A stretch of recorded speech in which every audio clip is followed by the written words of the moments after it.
আসসালামু আলাইকুম। আমি ইসরাত নেওয়াজ, সহকারী গবেষক NBER। আপনাদের সবাইকে স্বাগত জানাচ্ছি। আমাদের আজকের বিষয় সমসাময়িক বাংলাদেশ, আর এ ব্যাপারে আমাদের সাথে কথা বলতে আছেন NBER এর চেয়ারম্যান ও চট্টগ্রাম বিশ্ববিদ্যালয়ের অধ্যাপক জনাব সৈয়দ আহসানুল আলম পারভেজ। স্যার, আপনাকে স্বাগত। আপনাকেও ধন্যবাদ এবং আপনার মাধ্যমে সমস্ত দর্শক শ্রোতাকে সালাম এবং শুভেচ্ছা। স্যার, আপনার কাছে আমার প্রথম প্রশ্ন, সামনে তো নির্বাচন, আর মাত্র 2 মাস বাকি। নির্বাচনের সময় বাংলাদেশকে আপনি কেমন দেখতে চান বা কি হতে যাচ্ছে বলে আপনি মনে করেন? প্রথমে এটা তো উল্লেখ করতে হয় যে নির্বাচন শাসনের জন্য, প্রশাসন পরিচালনার জন্য একটা অত্যাবশ্যকীয় প্রসেস। বাংলাদেশের মানুষের কাছে কিন্তু নির্বাচন খুব আকাঙ্ক্ষিত। এখন দেখব আমরা যে ইলেকশন কমিশন সব অংশগ্রহণকারী দলদের নিয়ে একটি প্রতিযোগিতামূলক নির্বাচন আয়োজন করবে, এটাই দেখতে চাই। এবং আপনার গ্রহণযোগ্য একটা নির্বাচন হবে বলে আমি ব্যক্তিগতভাবে বিশ্বাস করি। যদিও আপনার প্রশ্নের মধ্যে একটা ইঙ্গিত আছে যে নির্বাচনকালীন সময়ে কোনো হিংসাত্মক কিছু হবে কি না, মারামারি কিছু হবে কি না। ব্যক্তিগতভাবে আমার রাজনীতি নিয়ে যা পড়াশোনা, বাংলাদেশে এখন সরকারি দল কে একটি গ্রহণযোগ্য নির্বাচন দিতে হবে। বিরোধী দল বলেন, জোট বলেন, এদের নির্বাচনে না আসার কোনো পথ নেই। তো আমি ডিটেলসে যাচ্ছি না। আমার রাষ্ট্র পলিটিক্যাল সায়েন্স পড়া যতটুকু সামান্য পড়াশোনা আছে, আমি মনে করি একটি অংশগ্রহণমূলক নির্বাচন হবে। তবে হ্যাঁ, সব দলকেই, সরকারি বেসরকারি সবাইকে একটু ছাড় দিতে হবে।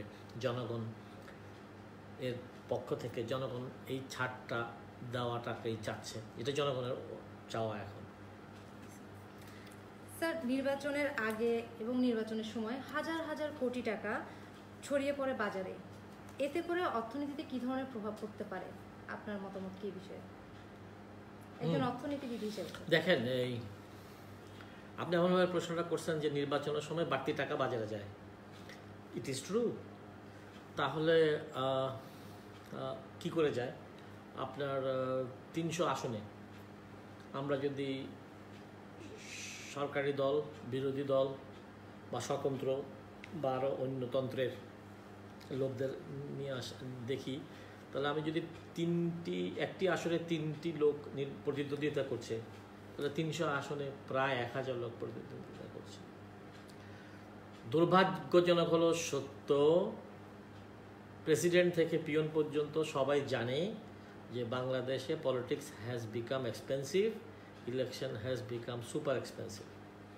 এবং এই নির্বাচন করতে আমাদের মতো লোক, বা আমি বলা ঠিক হচ্ছে না, আমি দুঃখিত, মানে সেই আমাদের মতন poor man, poor teacher, poor professor, poor engineer, poor doctors, এরা নির্বাচন করতে সাহস করে না।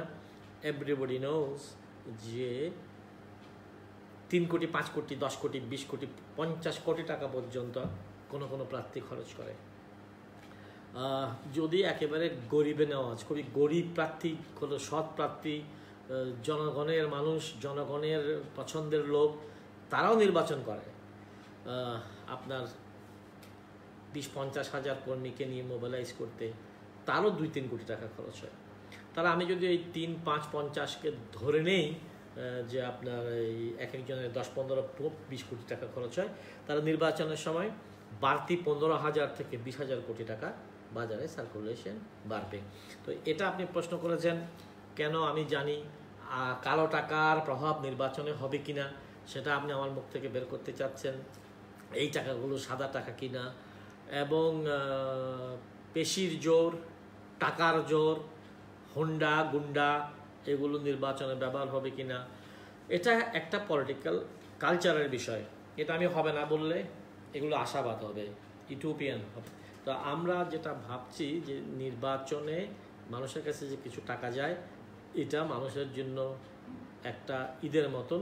সেই জন্য দেখবেন যে সব রাজনৈতিক দলরা বলে যে উৎসব মুখর পরিবেশে নির্বাচন হয়েছে। নির্বাচন আসলে উৎসব না, এই টাকার সাপ্লাইটাই, এই চা দোকানে এত গল্প, এত হাসি, এত চা খাওয়া, কখনো কখনো মারামারি। তা নির্বাচন এই মানি সাপ্লাই বাড়ায়। তবে এই প্রসঙ্গে আমি বলতে চাই, গ্রামের মানুষের কাছে, ভোটারদের কাছে, গরিবের কাছে, চাষার কাছে, কুমারের কাছে, কামারের কাছে, দুদলার কাছে তো সারা বছর টাকা যায় না কেন? সেটাই আমাদের চীনের যেরকম কি যেন একটা নদী আছে, হাংহাই নদী, চীনের দুঃখ। আমাদের দুঃখ হচ্ছে গরিব মানুষের কাছে সারা বছর টাকা যায় না, রাষ্ট্রীয় সম্পদ তাদের কাছে পৌঁছায় না, ব্যাংকিংয়ে তাদের টাকা জমা 10 টাকা করে জমা দেওয়ার সুযোগ আছে, টাকা পাওয়ার সুযোগ নেই। নির্বাচন এর মাধ্যমে জনগণ এই সমস্ত সমস্যার সমাধান চাইতে পারে। আমি আজকে যারা দেখছেন সবাইকেই বলবো যে আমাদের প্রায় আজকেও বোধহয় সিপিডি এক গবেষক সাহেব বলেছেন যে বাংলাদেশের 3 ভাগের না মানে বাংলাদেশের 4 ভাগের 3 ভাগ শিক্ষিত মানুষ বেকার, শিক্ষিত ছেলেরা বেকার। তো আমাদের চাকরি দরকার। এবারে নির্বাচন আসুন, এমপি সাহেবদের ভোট চাওয়ার আগে আমরা চাকরির কথা বলি। আমাদের যত কিছু দরকার সেটা যেন এবার মানুষ চায়। তো এবারের নির্বাচন হয়ে উঠুক মানুষের চাওয়া পাওয়ার নির্বাচন। এবারের নির্বাচন স্বপ্ন দেখা নিয়ে নির্বাচন না হয়। যদি এই এক শ্রেণীর টাউট লোকজন আপনাদের কাছে গিয়ে গল্প শোনাতে চায়, স্বপ্ন দেখাতে চায়, তাদেরকে প্রশ্রয় দিবেন না। এবার সত্যিকার অর্থে আমরা মনে করব এবার নির্বাচনের পরে বাংলাদেশের মানুষের ভাগ্য ফিরবে। কারণ বাংলাদেশের মানুষ অনেক সচেতন হয়ে গেছে। নির্বাচনের আগেই তারা এমপিদেরকে, তাদের মনোনীত এদেরকে বলবে পয়সা তো আপনারা বানাবেনই, অতীতের ইতিহাস সে কথাই বলে। কিন্তু এবার আমাদের গ্রামের মানুষের জন্য বিনিয়োগ দরকার, তাদের কৃষি ঋণ দরকার, এবং ব্যাংকগুলো যেন আরও বেশি গণমানুষের হয়ে ওঠে। এই সমস্ত কথাবার্তাগুলো নির্বাচনের সময় আলাপ আলোচনা হোক, এটাই চাইবো। এবং এই ক্ষেত্রে শিক্ষিত যারা আপনার মত প্রজন্মের যারা আছে, যারা আগামী দিনের নেতা, যারা ছাত্রলীগ করে বা বিএনপি ছাত্রদল করে, যে যাই করুক মানুষের কথা বলতে হবে। এবার নির্বাচন হয়ে উঠুক গণমানুষের নির্বাচন। স্যার, নির্বাচনের সাথে শাসনের একটা সম্পর্ক আছে। আপনাকে তো স্যার গরিবের অর্থনীতিবিদ বলা হয়ে থাকে। তো নির্বাচনের সাথে গরিবের অর্থনৈতিক ভাগ্য কিভাবে পরিবর্তন হয় আপনার কি মনে হয়? দেখেন, আমাদের দেশটা স্বাধীন হওয়ার পরে আমাদের দেশের প্রথম নির্বাচনটাও সম্বন্ধে আমাদের অভিজ্ঞতা ভালো না।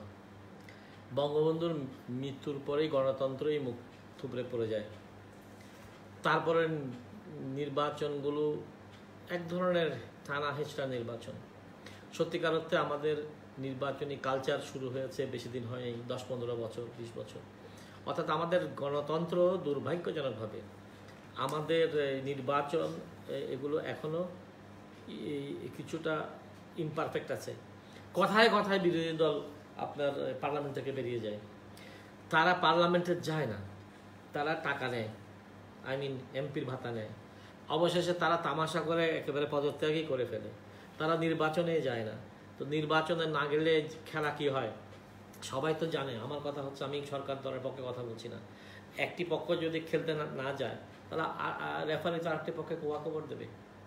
একটি পক্ষ, কোনো পক্ষ যদি ন্যায়ের কথা না বলে, তাহলে আপনার এই একতরফা শাসন অনেক সময় অনেক কঠোর হয়ে যেতে পারে।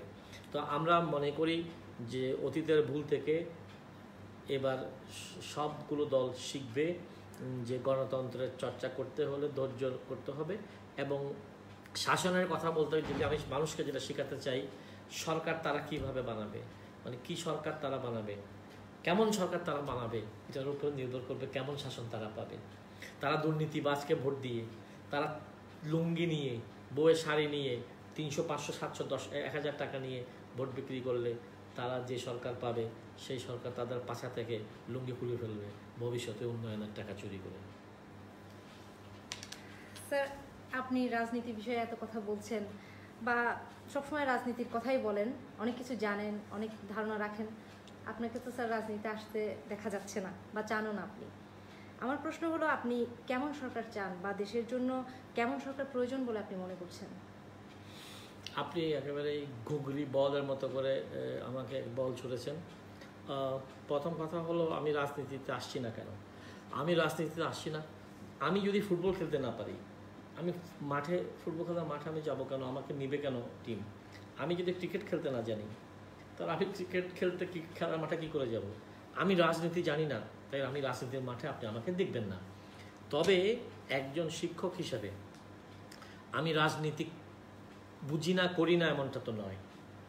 আপনার পলিটিক্যাল ইকোনমি কী কথা বলে, একটি দেশ আপনার কার জন্য কী উৎপাদন করবে, দেশে কি মেন ফোকাস গরিবের দিকে হবে নাকি কিছু মানুষের দিকে হবে? গরিব বান্ধব বাজেট হবে নাকি বড়লোক তোষণের বাজেট হবে? আপনার এই অর্থাৎ আমি বলতে চাচ্ছি রাজনীতির সাথে আমি খুব ভালোভাবে জড়িত, এবং আমি নিজেকে আমি তো বিশ্ববিদ্যালয়ের শিক্ষক, জানেন আমি ব্যবসা বাণিজ্যের শিক্ষক, কিন্তু আমি চলে এসেছি গত 10 বছর ধরে। আমি বিমার ডাইরেক্টর, সাধারণ বিমার ডাইরেক্টর, আমি সরকারি ব্যাংকের ডাইরেক্টর, বেসরকারি বৃহত্তম ব্যাংকের ভাইস চেয়ারম্যান ছিলাম। আমি প্রস্তুত করেছি নিজেকে যে রাষ্ট্রীয় সম্পদ যেন ঠিকভাবে বিলি বন্টন হয়, গরিবের কাছে যায়, ইনভেস্টিং ইন পিপল হয়, গরিব বান্ধব বাজেট হয়, এইসবের ব্যাপারে আমি নিজেকে প্রস্তুত করেছি। এবং যারা রাষ্ট্র চালায়, যারা নীতি নির্ধারক, তাদের উপরে কন্টিনিউয়াস আপনার প্রেশার ক্রিয়েট করি। কাকে নিয়ে? আপনাদের মতো নিয়ে।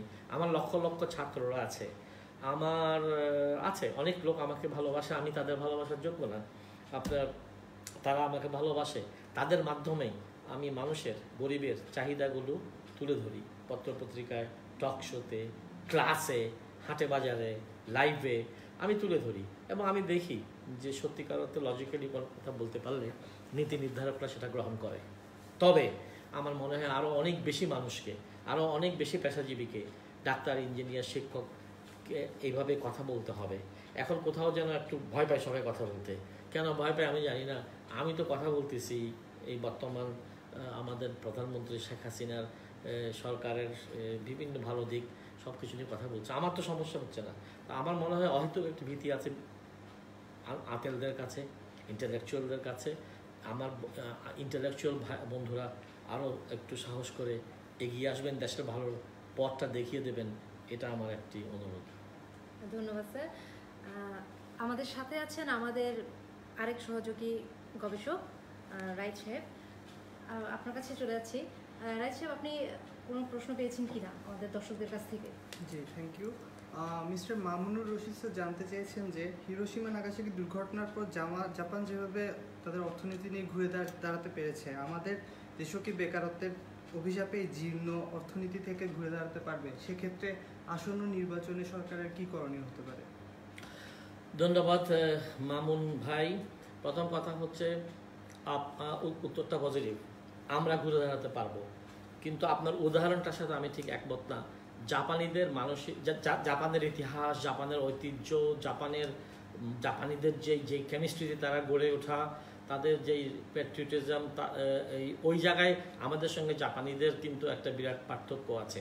আর একটা বড় সমস্যা আছে, আমরা সবাই দ্রুত বড়লোক হতে চাই। আমরা দ্রুত বড়লোক হতে চাই, এটা আপনি দেখবেন যে বাঙালি খুব দ্রুত তার শ্রেণী চেঞ্জ করে।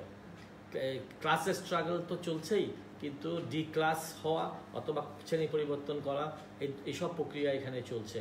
তাই দুর্নীতি আমাদের সেই ঘুরে দাঁড়ানোটাকে কিছুটা আটকিয়ে রেখেছে। তাই দুর্নীতির বিরুদ্ধে আবার দেখবেন সবাই সরব না। আমার থেকে ঘুষ চাচ্ছে কেউ, আমি চিল্লাচিল্লি করছি, কিন্তু যিনি চাচ্ছেন সেই ব্যক্তি যে সার্ভিসে হোক, সে ট্যাক্স, ইনকাম ট্যাক্সে হোক, সে কাস্টমে হোক, সে পুলিশে হোক, সে বিশ্ববিদ্যালয়ের শিক্ষক হোক, সে স্কুল শিক্ষক হোক, ও তো আমাদেরই ভাই, ও তো আমারই আরেক ভাই, ও তো আমার মায়েরই 5টা ছেলে 5 জায়গায়। কিন্তু আমরা দেখবেন নিজের, মানে আমি যখন নিজে ভোগ করব তখন ঘুষ আমার জন্য জায়েজ, আবার আমাকে যখন দিতে হবে আমি ঘুষের ব্যাপারে সমালোচনা করছি। এই ধরনের মানসিকতা থেকে বেরিয়ে না আসলে জাপানিদের মতন দ্রুত অগ্রসর হওয়া সম্ভব হবে না। স্যার, আপনাকে অনেক ধন্যবাদ আপনার এতক্ষণ মূল্যবান সময় দেওয়ার জন্য। আর আমাদের সাথে স্যার সবসময় এরকম গুরুত্বপূর্ণ কথা নিয়ে আসবেন, লাইভে আসবেন, সবাই আপনাকে চায়, দর্শকরা আপনাকে চায়, আপনার ফেসবুক, আপনার শুভাকাঙ্ক্ষীরা আপনাকে চায়। আমি জানতাম না, আমি আজকে আপনাদের মাধ্যমে জানলাম যে আমাকে চায়। তো আমি ওনাদেরকে, দর্শকদেরকে আরও বেশি করে চাই, কারণ আমি শুধু ক্লাসরুমে পড়াই না, আমি চেষ্টা করেছি যে ক্লাসরুম থেকে বেরিয়ে এসে দেশের পলিটিক্যাল ইকোনমি, দেশের সম্পদের বিলিবন্ধন, গরিব বান্ধব বাজেট ইত্যাদি ব্যাপারে হাটে মাঠে বাজারে সব জায়গায় আলাপ আলোচনা করা।